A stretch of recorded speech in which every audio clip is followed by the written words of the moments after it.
Sawoni no do, wanani wayano. And sawoni no do, wanani yarano. I want it for, I want it no. Madawayani, musikam kananjarani, bingelam, miani no fe, halang kuke, halang motonma, me benende, me padma, bene kalma, ben darma, chagalma, ebe peuja ya kalma.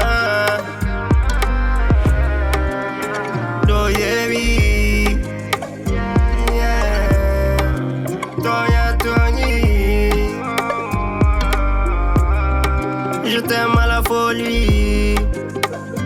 Famani anani, olgo kevi, bingela.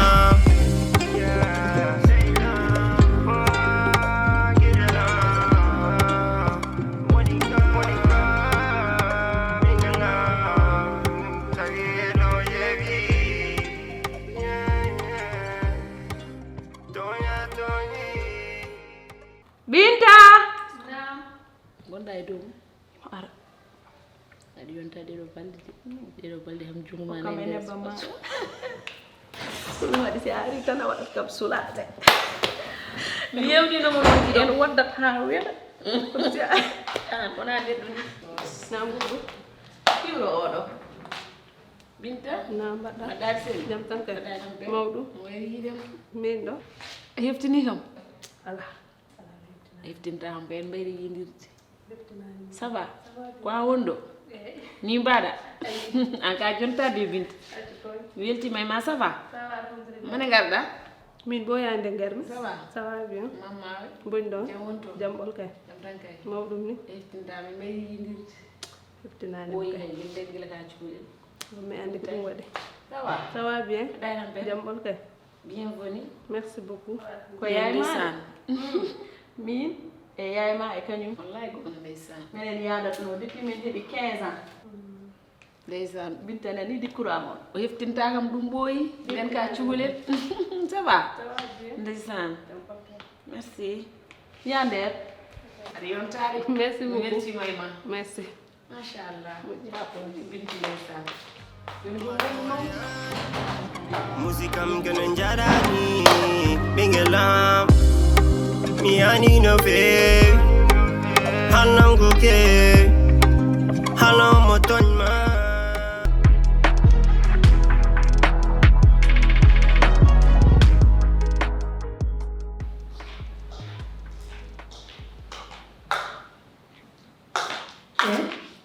Habi amin hillo mamede mi arat mi nodduma jehen defe natta te ka do jodi a jangat jangat ke som jangat yan to tan wala na hal ko wela won don etto mi a jangata kalko mi jida tan wona hal kala jangde na ten moƴƴi min gila il faut janga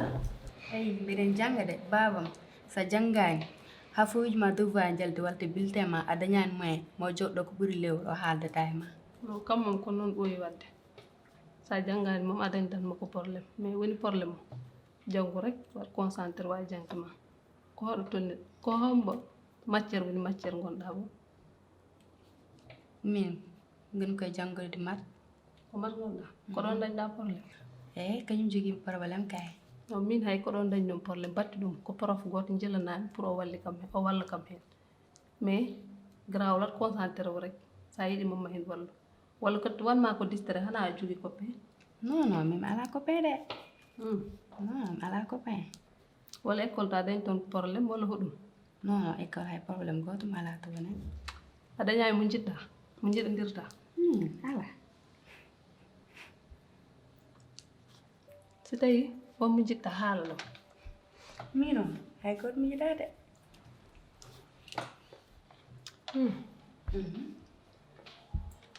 haalnam tan si tawi eɗum woodi haalnam kalam ɗum hay si tawi wonmo jiɗɗa haalnam non min yiɗa hay goto de joni dar si tawi wonmo jiɗɗa haalnam mi walluma hen a wallat kam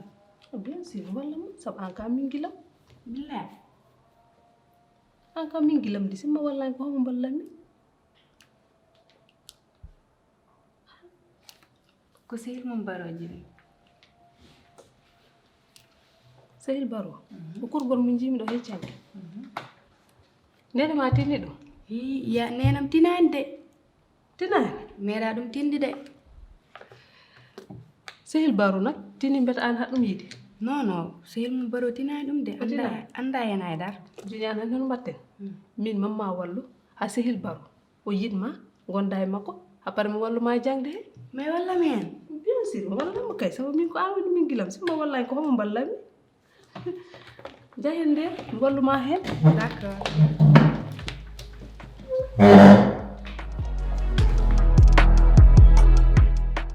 aɗa ko kalata mam mi seba gartata hakkille ma o sibu komin mbiyata minen rewɓe ɓe c'est valable pour vous tous ko ɗum ɓe mbiyatan onon worɓe ɓe ah bon holko ɓe mbiyata men haɓe mbiya minen rewɓe ɓe gorka men adan wona gorka men ko gorko cakkiri ɗo ko o won gorka men eyyi absa wadde mataw ko ɗum heeɓimi min ɗum waɗi mataw mi ala chance debbo ɗum tan heeɓimi non koto wiya ala chance par ce que chance ko chance tan woni an woni min sibu dewgal humre ko dow ko Allah waddata yimɓe e sabu an a majjani hakkude mi faama wadde noon so tawi min mi resi debbo gadano déjà o ruttima ayi temps mo jooɗimo bébé Aissa ani hannde o mawni o dañi duuɓi wona hannde omon 13 ans makko tako jooɗimi ko ene juuti wadde somi resimo hannde kankone o ari kadi o waɗi ni tan min mbiya ko mataw mi ala chance debbo woni 2 fois de mariage ganduɗa vraiment no yaari ni welani kam honno yaari eyyi woni probléme garɗo hakkude amen tawona fof mbaɗa wadde expliqué mais an holno probléme wonirta hakkude mon d'après min mbiɗa anduma bureau gonɗa ka neɗɗo moƴƴo ka neɗɗo baɗɗo dal aɗa teeyi ala probléme mi meeɗa nandema aɗa haaɓe hay goto mi meeɗa nandema aɗa dugde hay goto minen foof konduɗa collègue aji ma foof aɗa yiɗi ɗumen aɗa horsiri ɗumen kala joguiɗo hen haaju walla kala joguiɗo hen kew gummoɗa mbaɗa hen ko poɗɗa wadde daroɗa hen donc holon probléme poto wonde hakkude ma e debbo ma probléme amen fof ko bébé Aissata addi comment ça eyyi saabu aɗa andi bébé Aissata omo takkeyam ha ɓurti sahaji min leloto jamma ni o waro fugga damal ngal wi ko lelto e nder suudu ndu ta haydara mi wawa hen a faami kadi sahaji min jooɗoto ha jamma hamin daaro lelade o wiyen papa mbeɗa yiɗi sodde hunde walla mbeɗa yiɗi nawa kam Auchan walla ko way noon je suis obligé mi yaltinamo ɗum fof kadi mi yi hen madame welatama eyyi ɗum addi noon waɗi accompagné ha probléme amen ari donc somi faami source probléme mon fuɗɗi koye bébé Aissata fuɗɗi koye bébé Aissata mais ɗum holno wonirta probléme par ce que déjà saho noon Sénégal debbo sa resama desanoɗa ko yimɓe foof isiraɓe ma sibu an ka joom galle makko donc ɓiɗɗo ko ɓiiko omo foti jaggude ɓiɗɗo comme ɓiɗɗo mo jibine e gaño makko n'est ce pas neɗɗo sa yiiɗi ɗum a yiɗina ɗum ko yiɗi saha noon ɓiyum te worɓe ɓe hamin gandi onon no mbaɗon hursinde ɓiɓe mon ni no mbaɗon yidde ɓiɓe mon ni donc so tawi ɗum woni probléme mum vraiment ɗum wona raison ɗum ɗon noon woni probléme o a ɗum fotano wonde sabu probléme sahaji o waɗat inventé wone haaluji walla wone action ngaji o wi ko bébé Aissata waɗi ɗum te aɗa hen ɗum ɗon min mi wawata ɗum jabde vraiment wonko mbiyetemi hannde Aissata waɗi certes que hayso joguima jemmu mawɗo o tolnaki ɗin duuɓi ɗam waɗa inventé wone programme uji walla wone gueɗe mo waɗi ɗum hakkille makko d'accord ko somi faami tan ko kiram tan jaggimo o andanomo no waddata e ma e cukalel ngel donc omo waɗama accusé wona hen gueɗe ɗe o waɗi donc ɗum hay batte ko debbo tan minen rewɓe komin hiroɓe mais kam ɗum kam wona yoɗani par ce que debbo gorko ma moom ɓiyum ko ɓiye donc min ko mbiyanmami ko hankkadi accu ɗin détail ɓenni gummoɗa e hoore ma gacca lenne ɗe gara saɗa dawa ko ɗum mbawmi widema mami daw certes wona ɗum ni ɗum jaggani kam a faami andi bébé Aissata ɗeɓale fof o woni koye composité il faut mbaɗamo accompagné he d' après tout ça ko ɓenni ko ɓenni a faami no foti balle juɗɗa a liggoyayi no wayno leydi mi wawa haalande liggoyo no heewi jimɓe ko gacca ko gonɗa e dow mum ko gara saɗa dawa hamin panma bureau kadi min jewnima affaire aji ɗi gaddanta min ɗiɗi ɓuuri heewi fina subaka gaddana minen croissant ji min kasso café o mum nanɗon fanma yawno gara saɗa dawa mais Ablaye nan toon Ablaye ko tawi o addata croissant ji Ablaye dal nan toon kono hunde nde wona gootum ane Ablaye o gona gootum non mami ar ko mbiyami ko tan mami ƴeew ɗo e semaine prochaine tan inchallah mami fuɗɗita dawta noon mbiɗa so Allah jaɓi sa sabu hay so wona arante mi yewni café ji maɗi nan ɗon capsule jam nan ɗon tan sa ari tan ko an jeeyi inchallah so Allah jaɓi mais vraiment mi weltima kadi gargol maɗa waɗi kam soulagé no feewi d'accord ko noon uddade nde tan hay goto mi yewtitta vraiment ɗum kadi wallata kam wi ko aussi a waɗi déplacé o aari ha ɗo vraiment ma won ko wallitimi seeɗa quoi tan jari ɗum ka neɗɗo moƴƴo a jarama mais ɗeɗo balle aɗa change de mbeɗa change pourquoi eyi a gasi changement accoutrement o fof ne vraiment aɗa change wona ndi jeennomami de avant change aɗa no mbayanoɗa eyi d' accord mi nani ɗum fof watten hakkillam kono anndi ɗe balle aɗon hunde ɓe andi gorko dañi ɗum fof ma dañ debbo moƴƴo gorko debbo enen fof ken gotum dewgal ko mbimami ko tan ko dow humata min andamo Allah addantami kono won gonɗo e lawol ngol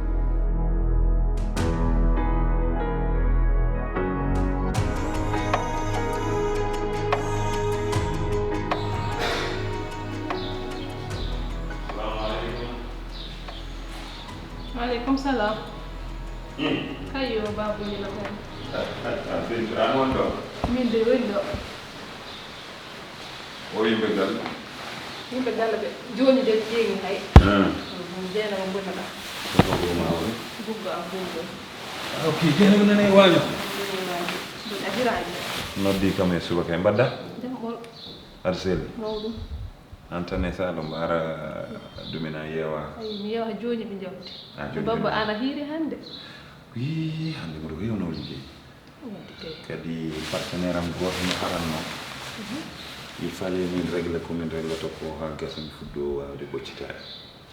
Mi tagi bandum ndu fof nana muuso je suis hyper fatigué. Massa. Mbara a yeewaka e galle o? Mi yeewaka. O noddi kam. Wi kam baaba mbanmi koye suudu Binta caggal incident hanki o e gulali makko e wala o bonni doyle yimɓe fof ɗum nangi hooram nde ni no muusa vraiment mi weltima e ma Gonga. Hanki jam ko suudu o wali kay. noon o wi kam pourquoi beltimi e ma mi dañino kulkuli dañino aussi kadi kulol est ce que ma waw wadde adopté est ce que ma wawa waawondirɗe wonɓe e galle goggo ma miñiraɓe ma et tout mais franchement mi weltima no feewi et puis mi dañino kulkuli aussi kadi kamɓe est ce que mami mbawa waddema adopté e nde wi kam suudu ma waali eno jiirumi hakkude mon ni vraiment mi weltima et puis ko noon sabu a ala ko wona miñiraɓe ma kamɓe ne aussi kadi ɓe ngala ko ɓurno an minen komin jinnaɓe tan min duusat duuso no wawi juutde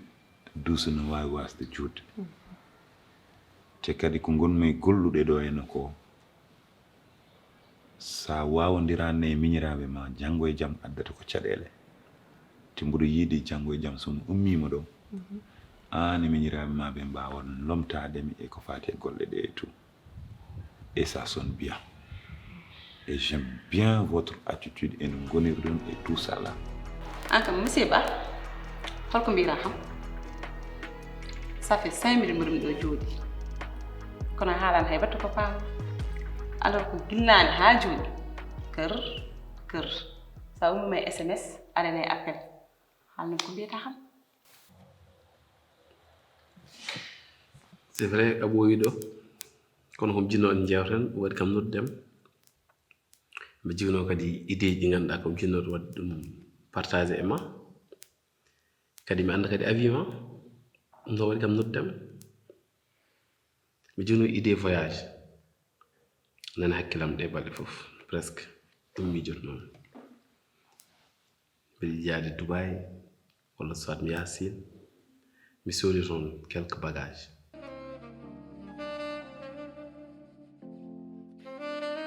Kodo e nder Amerique Sar Maimouna udditi restaurant mawɗo e nder Colorado ngam wallude bandiraɓe ɗanniyankoɓe an jewnuɗo ñamele nokkuma garata koto Sar Maimouna West African Food omo waɗa ñiiri buna ñiiri cengle laccire haako laru bettel baasi maaro e ko nandi hen hay ñamele tubakoɓe omo laaɓa konko Sar Maimouna jiɗɗo wawde ndefu ha no hannirta ni yo wat abonné e chaîne makko YouTube kala e mon jegiɗo inde yange walla cérémonie jokkodir e Sar Maimouna o walluma ha beltoɗa. Jiɗɗo yitude oɗo restaurant biyeteɗo Sar Maymouna West African Food, adresse o ko 50 91 Ecolfax avenue Denver Colorado 80 220. Jiɗɗo jokkodirde e makko ha no hanirta ni noddirkon makko nan ɗon.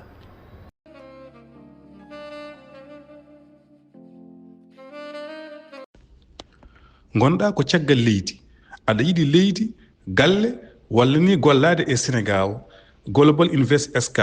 bismimama. Jeegu tereji jogiiɗi kayitaji laaɓɗi, galleji moƴƴi, biroji joɗɗi, nokkuji demateeɗi, Global Invest SK ina waɗa hen ko weɗɗa. Lugol galleji e nokkuji joɗɗi ko gollal ngal Global Invest SK seedana. Global Invest SK ko wallude e wallodirde e ɗanniyankoɓe no koɗiri e no ɓamtori e Sénégal. Kala jiɗɗo hebde hen nokku, Global Invest SK wi wodat ko nanuɗa e ngalu ko heddi ko aɗa yoɓira seeɗa seeɗa hande gasnuɗa keɓa nokkuma. Kala jiɗɗo jokkodirde e mabɓe yo noddu e 00221 78 457 05 50. Global Invest SK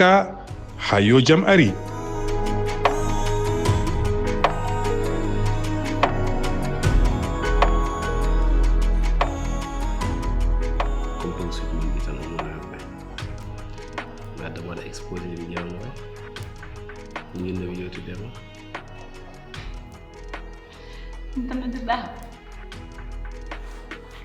Amane meɗa yaade voyage mane mbattuɗa yaade voyage mbimi te aɗa wiyatno kam affaire commerce a yiɗa hande nodda kam mbiya aɗa haalnami haala voyage Dubai commerce e hanno ko joganɗam walla kala ko joganɗa kam an ɓuuri par ce que ginnani ha joni a noddata kam homi yetto aɗa haalnami haala voyage holko mbiyata kam. C'est vrai, Haligo. Hande kam a gagné mom. Et ça montre que adam fuddo andani jikam. Kadi adam fuddo jangudi ko heewi kadi yam. C'est vrai. Wona dum ni cohlir ma. Komi jewnudo ma hakkilam kadi wonema ça fait une semaine kadi arani bureau. Mi jigi nostalgie ma do. Mo kam noddema ya rewdo. Baydo gari waddani lawol galle ma. Bila ka hollu ka jownde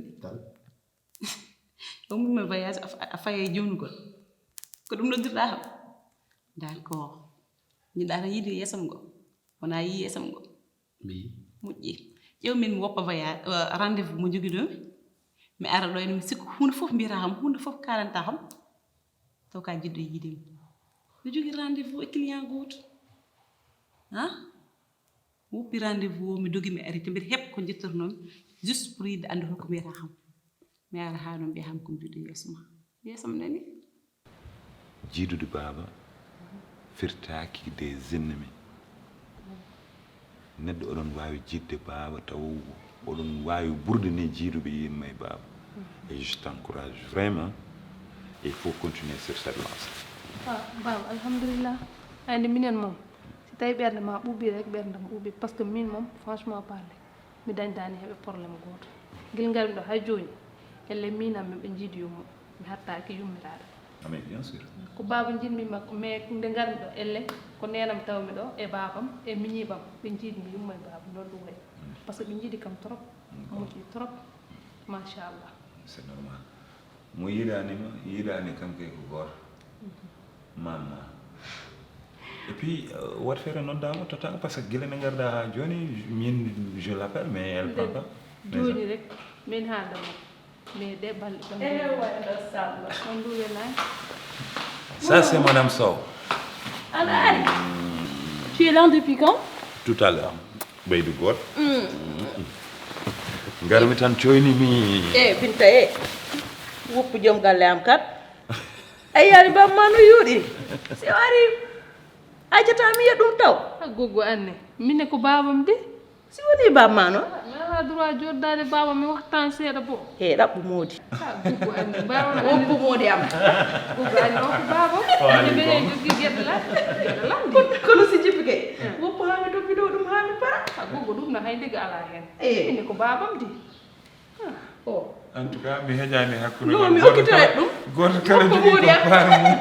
so réclame parti mum je suis obligé si tu réclames aussi andene parti mal je suis obligé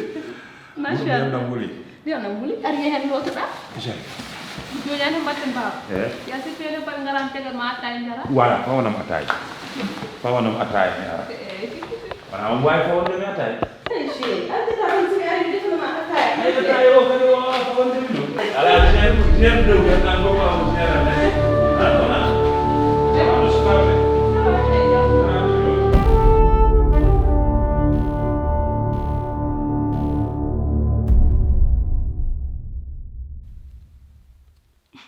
mbiyen ka jiɗɗo kaalis ko goonga kadi min goppuma jaha rendez-vous o kono komi jewnunoɗoma tan jinno koye joɗɗa ha ɓooya ha jaren ataya ndaram wona ka jewnunoɗo mi ñinɗa yiide yeesam go mboɗomi a yii kam a weltima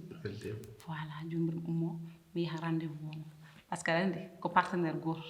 dokkodirmi rendez-vous te majjami min ɗo mbami yidde kayis ni kayis tan dartami suba hanani mura gasi ɗum noon mbiɗa ummo mi yaha eyi d' accord wadde ala probléme accumi wasma tardinde kono mi weltima kam ko garɗa ƴewdemi ko anani weltima no fewi acci jeen mboɗoma déposé wadde douce inchallah ɓayde jamaji joɗaki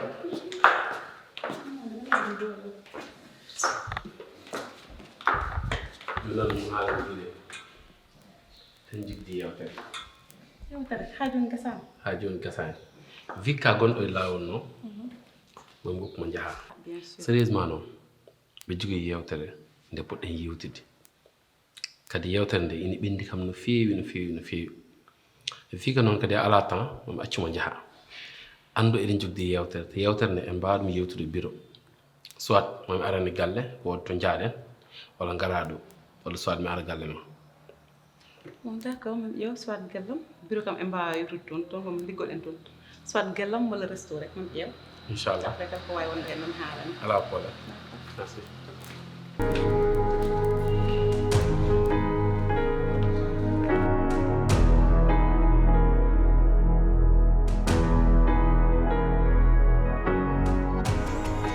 ta hay goto yiyata am bowol moƴƴande mi yiɗi fofta seeɗa rek sa woni e galle saha fof a yaltata et puis ɗum ɗo so wona ina tagma miija miijoji bonɗi et te rendre triste tan gasi ala ko ɓeydata e ma mais c'est aussi ce que minen aussi proposition mo jinmami waɗande ça dépend noon e ma an jewata par ce que gueɗe garɗa je me suis dit que mi wopanma poftoɗa ça foftima et le temps d'adapter et tout kalna kam maintenant holko jiɗɗa wadde par ce que mi yiiɗa tan aɗa fina haaɓi so fini janggoyi Oumar la même chose an tan ñalla e galle o et tout sans rien faire moƴƴani soit a continue jangde ma par ce que nde dartinɗa ɗum nde mi nani ça fait 2 ans a janggani min namdima bon kewɗo bone o kam wala wi ko sababu ndeyam soit so taw ka jiɗɗo continde jangde ma continue a jangde ma ɗum jewanma école privé mo jiɗɗa continde jangde ma bien il y a pas mal de choses so taw ko commerce jiɗɗa wadde ou bien so taw jiɗɗa ko wonde e saram aussi kadi aɗa liggoɗo e yam y a pas de souci mais il faut mbaɗa hunde gummuɗa e jonde do jonde alade gonguma gele nden hay min neni hen miijogo mo mais baba jangde nde moom mi sikkani mbetuma mi continue jangde nde moom wat préféré rek waɗa arrêté mais jangde gasata neɗɗo aɗa wawi janggude ha keeɓa 60 ans 70 ans gandal to mbawɗa yiiloyade gandal fof yiiloy ɗum pourquoi ngama e jangde nde jangde nde baba a andi rek mi jangi ha worko Allah hokki kam hen mi wat préféré teg après nak mi raara goɗɗum ko ganduɗa mi waɗata mi waɗa hen concentré ci Allah jaaɓi mais mi wi ko ka kam seeɗa temps le temps kam mi wowto ɗo mi yalta mi desa woowo nokku o seeɗa après mi waɗma revenir mi haalanma inchallah ko jinmi ko wadde si Allah jaɓi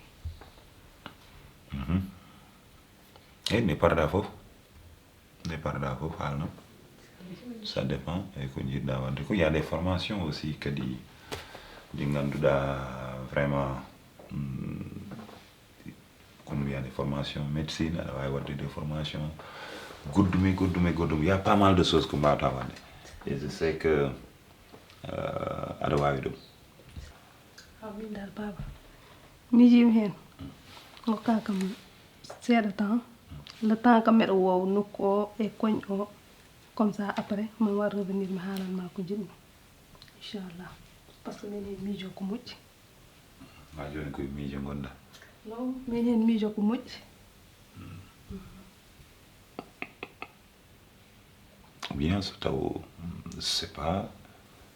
taw jiɗɗa ko yaade caggal leydi aussi ou bien ça dépend Europe ou Amérique min ƴeewa ɗum on a des amis ɗi ganduɗa peut être aɓe mbawi walludemi hen ça dépend ok si Allah jaɓi on ma war revenir ok waddema ɗoɓe nder ok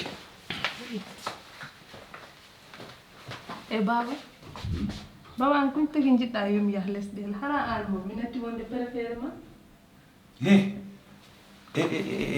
fat ko tagi miijoɗa ɗum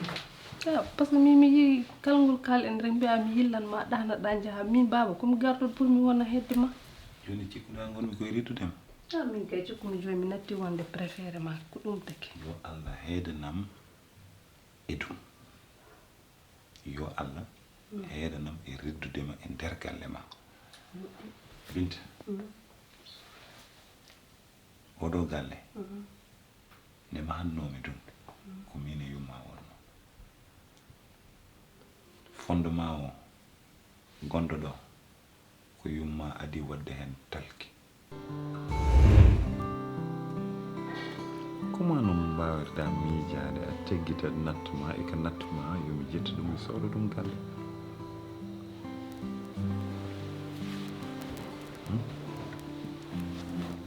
sayi mi wimam nattamo somi teggiti ɗum yen coot galle to koɗɗen ɗo déjà en ndeya ɗo te minema janggo e jaam eɗen mbawi dañde sukaɓe te ko ɗum ñaguiɗen Allah sah sen dañi sukaɓe jinmi sukaɓe men gona to ganduɗa ko minema jeeyi ɗum ko an sah jeeyi ɗum par ce que galle o sa suuri ɗum ko galle ma wonata somi resi lembel jamman sa resi lembel sa resi tahtbel min ko sukaɓe men ɓe ƴewmi te mi waɗirani ɗum haydara mbaɗirmi ɗum ko entre minema e ɓesgu men janggo e jaam donc dimanche so Allah jaɓi somi teguiti nattam o wat feere foof no codirɗa terrain o ngam hunuko e yitere kayit galle o ko inde makko woni hen ɗum entre min e ma donc oɗo galle ko galle ma kadi mi famminima jinmi ko heɓtude ko benni ko hakkude men ma rôle mo ponnomi joude te mi jouani ɗum à cause des détails ɗum jinmi heɓtade hakkude men ma c'est tout juste proposition pour holɗum so taw dannade caggal leydi nana e hakkille ma so taw wonani e hakkille ma min ko ɓuranimi ko woni gona yeesam ɓuura yima janggo e jaam sa dañi gorko mi yiya tanirabam wiya mi yiide yiya jatirabam et tout donc ɗum woni andiyam e ma accu miijo sereraɓe ha joni moƴƴi min ko ɗum jinmi nande ɗum nanami ɓerdam ɓoɓe simi nani hakka wiɗɗano moom ɓerdam welata joni mi weltima ko ɗum jinmi joɗade hedde ma meɗa mi yiya moƴƴi wadde mi weltima nani jungo ma ko cuɓiɗa hen foof ɓuura mi yaari hen e ma